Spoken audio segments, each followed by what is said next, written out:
warahmatullahi wabarakatuh. Perkenalkan, kami dari kelompok 10 yang beranggotakan Dela Mardianasari NIM 172, Karina Diah Ayu Larasati NIM 173, dan Nadira Koirunisa NIM 174. Di sini kita akan mempresentasikan hasil diskusi kelompok kami mengenai Muhammadiyah dan tantangan Ghazwul Fikr. Materi yang pertama adalah Ghazwul Fikri, mitos atau realitas ya. Di kalangan Islam terdapat perbedaan dalam menyikapi istilah Ghazwul Fikri. Sebagian mengatakan bahwa Ghazwul Fikri adalah mitos belaka. Pemikiran tersebut hanya muncul dari orang-orang yang menghadapi realitas plural pemikiran. Dan hal itu hanya muncul dari orang-orang yang berpikir sempit dalam menghadapi dunia ini. Menurut buku Zarkaisi Hamid Fahmi tahun 2005 halaman 1 menegaskan bahwa dalam pandangan Muhammadiyah, realitas plural pemikiran dan pandangan hidup manusia meniscayakan terjadinya Ghazwul Fikri. Kenyataan Ghazwul Fikri juga diakui oleh para pemikir barat seperti Huntington dengan istilah Clash of Civilization of Consciousness atau tabrakan persepsi. Gambaran tentang Ghazwul Fikri atau benturan peradaban merupakan skenario yang tidak menyenangkan banyak pihak. Namun ia memiliki unsur-unsur kebenaran yang dapat dimengerti. Masing-masing peradaban memiliki karakter yang berbeda-beda, karena manusia juga memiliki cara berpikir yang berbeda. Materi yang kedua adalah benturan peradaban Barat dan Islam. Skenario Clash of Civilization dari Samuel Huntington merupakan mata rantai dari upaya hegemoni peradaban dan pandangan hidup Barat atas peradaban Timur termasuk Islam. Tesis dan skenario Huntington merupakan pengakuan dan legitimasi bahwa antara peradaban Barat dan Islam terdapat perbedaan.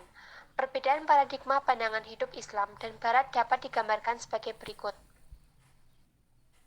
Paradigma pemikiran Islam dan Barat, worldview Islam dan worldview Barat. Dalam Islam, asas terdapat wahyu seperti Al-Quran dan Al-Hadis, kemudian akal, pengalaman, dan intuisi. Dalam hal pendekatan, Islam menjunjung tinggi tauhid, sifatnya otentisitas dan realitas, makna realitas dan kebenaran, berdasar pada kajian metafisis atas dasar wahyu, objek kajian invisible dan visible, elemen-elemen, konsep tahun, konsep wahyu, manusia ilmu, agama, kebebasan atau ikhtiar, dan nilai-nilai moralitas. Dalam worldview Barat, asasnya itu berlandaskan rasional, spekulatif, dan filosofis. Pendekatannya itu dikotomik atau materialisme dan idealisme. Sifatnya rasionalitas, terbuka, dan selalu berubah. Makna realita dan kebenaran, pandangan sosial, kultural, empiris, dan rasional. Kemudian objek kajian tata nilai masyarakat dan elemen-elemen yang digunakan dalam worldview Barat adalah agama. Selanjutnya yaitu yang ketiga, pokok-pokok pikiran liberalisasi pemikiran Islam. Konsep dan terminologi Islam begitu menarik bagi kaum liberalis untuk menyebarkan virus-virus pemikiran yang membahayakan bagi akidah dan keyakinan Islam. Maka upaya itu dilancarkan dengan melakukan redukasi pemahaman terhadap terminologi al-Islam. Sorotan berikutnya ditujukan kepada sumber-sumber ajaran Islam yaitu Al-Quran dan Al-Sunnah. Diseminasi wacana keislaman versi barat sekular. Liberalisme agama adalah memahami nas-nas agama, Al-Quran dan As-Sunnah dengan menggunakan akal pikiran yang bebas dan hanya menerima doktrin agama yang sesuai dengan akal pikiran manusia semata. Ciri-cirinya yaitu 1. Kebenaran ditentukan semata-mata oleh manusia dengan akal pikiran dan penginderaan. Yang kedua, yaitu agama dan ajaran akan diterima bila dibenarkan secara akal pikiran. Dan yang ketiga, yaitu kaidah yang dirintis oleh ulama sudah out of date. Yang kedua, yaitu pluralisme. Pluralisme agama adalah sebuah paham yang mendoktrin bahwa semua agama adalah sama, dan oleh karenanya kebenaran setiap agama adalah relatif. Ciri-ciri dari pluralisme adalah dapat dikatakan salah satu ciri khas masyarakat modern dan kelompok sosial yang paling penting, dan mungkin merupakan pengemudi utama kemajuan dalam ilmu pengetahuan masyarakat dan pengembangan ekonomi. Yang ketiga yaitu sekularisme, sebagai paham yang hanya melihat kepada kehidupan saat ini saja dan di dunia ini, tanpa ada perhatian sama sekali kepada hal-hal yang bersifat spiritual seperti adanya kehidupan setelah kematian yang notabene adalah inti dari ajaran agama. Ciri-cirinya yaitu disentment of nature, yaitu penghilangan pesona dari alam tabii.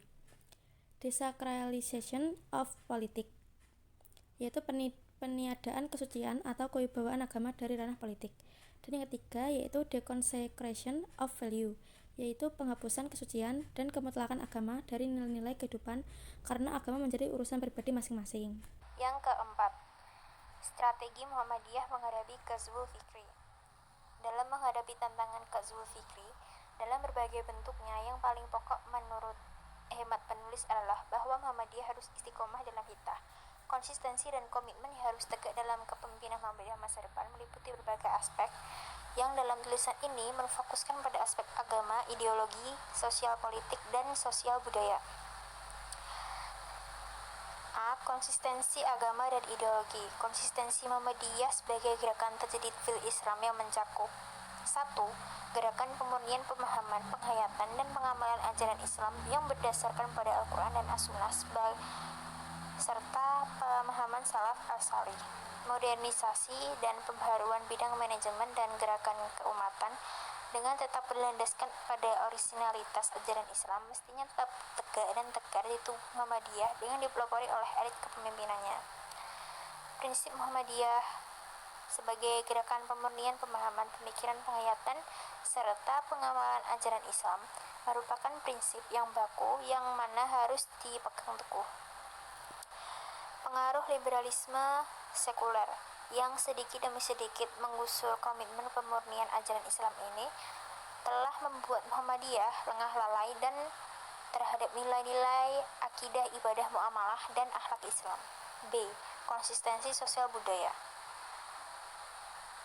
Berkali-kali Muhammadiyah menegaskan bahwa dirinya sebagai organisasi dakwah yang mana bergerak dalam bidang sosial, pendidikan, dan kesejahteraan sosial serta berbagai organisasi kemasyarakatan yang tidak berafiliasi kepada partai politik tertentu bukan merupakan kendaraan untuk meraih kekuasaan dan seterusnya. Gerakan politik Muhammadiyah merupakan politik untuk dakwah sehingga Muhammadiyah memang harus aktif dan proaktif memberikan kontribusi pemikiran strategis Islam bagi pengembangan dan pembangunan bangsa tanpa harus terjebak pada politik kekuasaan.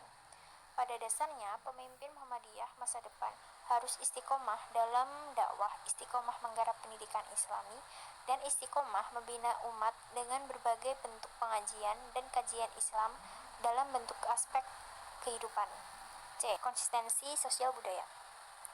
Sebagai gerakan dakwah Islam yang memiliki komitmen untuk pemurnian dan menjaga kemurnian ajaran Islam, Muhammadiyah memahami bahwa kebudayaan adalah pemikiran karya dan penghayatan hidup yang merupakan refleksi umat Islam atas ajaran agamanya yang bersumber pada otentisitas ajaran Islam.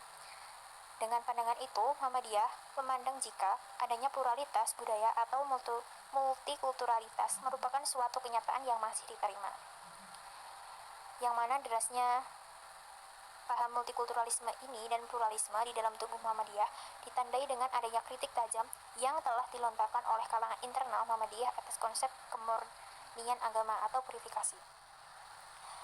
Perbedaan antara al-ikhtilafat wal khilafiyat dan kemajmukan keragaman atau al-tanawiyat adalah realitas yang masih diterima oleh siapapun sebagai bagian dari sunatullah. Segala potensi budaya, baik budaya lokal maupun budaya global, sejalan dan tidak bertentangan dengan prinsip ajaran Islam, pasti diterima bahkan dikukuhkan sebagai hasanah budaya Islam. Sebaliknya, jika budaya tersebut berpotensi yang bertentangan atau bahkan merusak prinsip ajaran Islam, tidak ada jalan lain kecuali membersihkannya. Sekian presentasi dari kelompok kami. Apabila ada kesalahan, mohon dimaafkan. Wassalamualaikum warahmatullahi wabarakatuh.